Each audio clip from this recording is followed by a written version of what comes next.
Hello, how you doing? Day number, what am I on? 11? 10? Aye. So TDR, same thing, 3 products again today. Today I had, let me see, I had a mousse and I put coffee in it, a chocolate mousse and I put mint chocolate coffee in it. It was nice. And then had a vanilla mousse, which was actually really quite nice. Considering I don't like vanilla shakes, it's really quite bizarre. So I made a mousse out of the vanilla shake, and I also added a wee bit of raspberry flavour to it, just to give a wee kind of raspberry ripple flavour, and that was cracking, and a lemon bar. Over 3 litres of tea, well, not so much tea, 3 litres of water and hundreds of tea and coffee. All speculoos on again today, just because contact lenses stay off, kind of thing. So, the subtitle of this video is, why do we get so fat? So, in my this is a question that, well, I put in a kind of polite way to all the clients I have is, so how did you put on the weight? That's the polite way.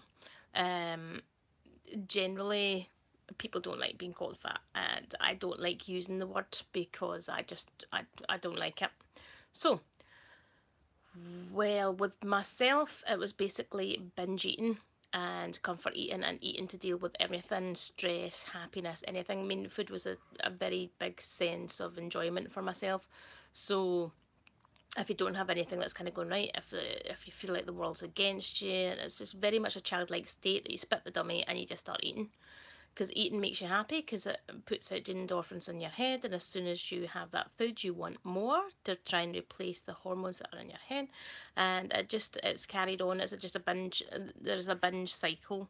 And I got to the stage where I was basically very unhappy and still binging, and not doing very well. My binge food is basically all sugars. So when I come across sugar, I have a really bad, it is a kind of sense of addiction, because I would quite happily take food off other people's plates. Cakes, are you having that? No, I'll have it. And it's like treating yourself really badly because you're like a human dustbin.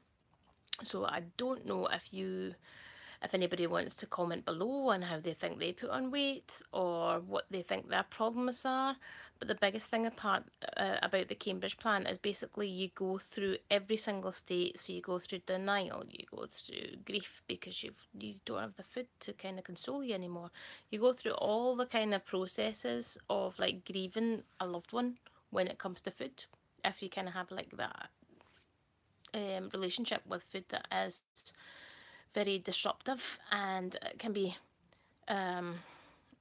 quite difficult sometimes to actually figure out what's going on, and telling the difference between emotional hunger and physical hunger is extremely difficult. Trying to learn the triggers and what'll set you off in a binge and what won't, and that's a very, very difficult thing to do.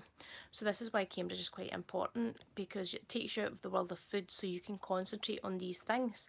And it's not a difficult thing, it's not an easy thing to go through. Fair enough, you're away from the world of food, but you find yourself shouting at people that you didn't used to shout at, basically because you wouldn't